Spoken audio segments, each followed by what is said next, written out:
महिलरोपियम नामक एक दक्षिणी शहर के पास भगवान शिव का एक मंदिर था।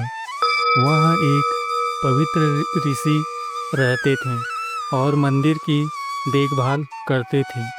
वे भिक्षा के लिए शहर में हर रोज जाते थे और भोजन के लिए शाम को वापस आते थे।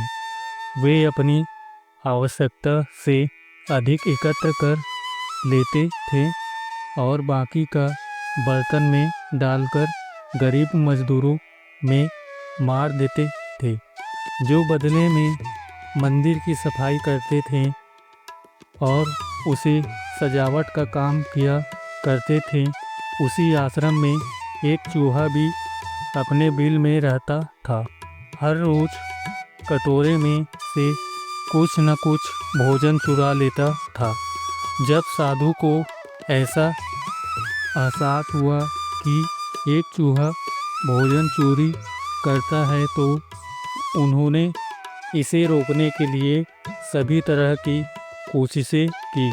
उन्होंने कटोरे को काफ़ी ऊंचाई पर रखा ताकि चूहा वहां तक पहुंच न सके और यहाँ तक कि एक छड़ी के साथ चूहे को मार भगाने की भी कोशिश की, लेकिन चूहा किसी भी तरह कटोरे तक पहुंचने का रास्ता ढूंढ लेता और कुछ भोजन चुरा लेता था।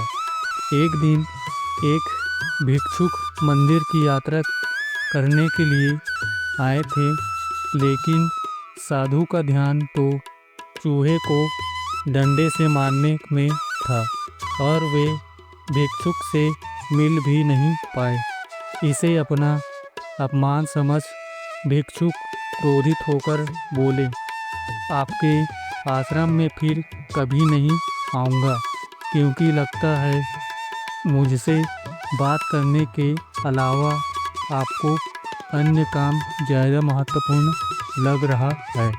साधु विनम्रतापूर्वक चूहे से जुड़ी अपनी परेशानियों के बारे में भिक्षुक को बताते हैं कि कैसे चूहा उनके पास से भोजन किसी न किसी तरह से चुरा ही लेता है। यह चूहा किसी भी बात मेरे कटोरे तक पहुंचने की हो तो मैंने हर कोशिशें की है, लेकिन वो हर बार किसी न किसी तरीके से भोजन चुरा ही लेता है। भिक्षुक ने साधु को की परेशानियों को समझा और सलाह दी। चूहे में इतनी शक्ति, आत्मविश्वास और चंचलता के पीछे अवश्य ही कुछ न कुछ कारण होगा। मुझे यकीन है कि इसने बहुत सारा भोजन जमा कर रखा होगा और यही कारण है कि चूहा अपने आप को बड़ा महसूस करता है और इसी से उसे ऊंचा कूदने की शक्ति मिलती है। चूहा जानता है कि उसके पास कुछ खाने के लिए नहीं है, इसलिए वो डरता नहीं है।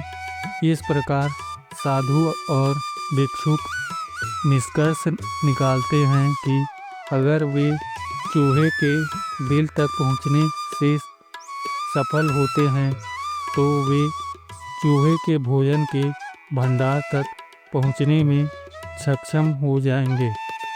उन्होंने फैसला किया कि अगली सुबह वो चूहे का पीछा करेंगे और उसके बिल तक पहुंच जाएंगे।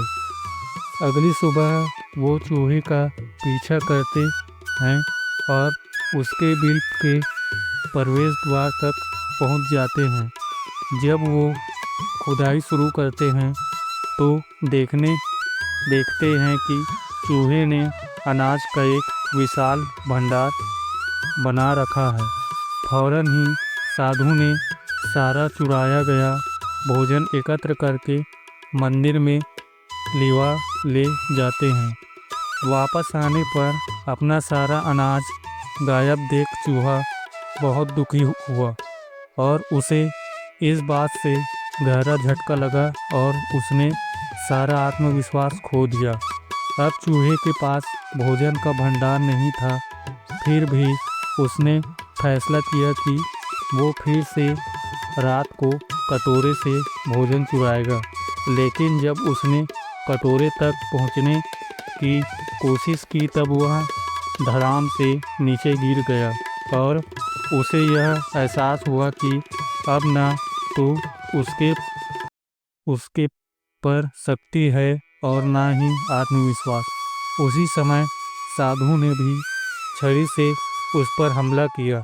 किसी तरह चूहे ने अपनी जान बचाई और भागने में कामयाब रहा और फिर वापस मंदिर कभी नहीं आया। यदि हमारे पास भी संसाधनों की कमी ना हो तो हम में भी अद्भुत शक्तियाँ और आत्मविश्वास की कमी कभी नहीं आ सकती। अगर वीडियो अच्छा लगा तो धन्यवाद।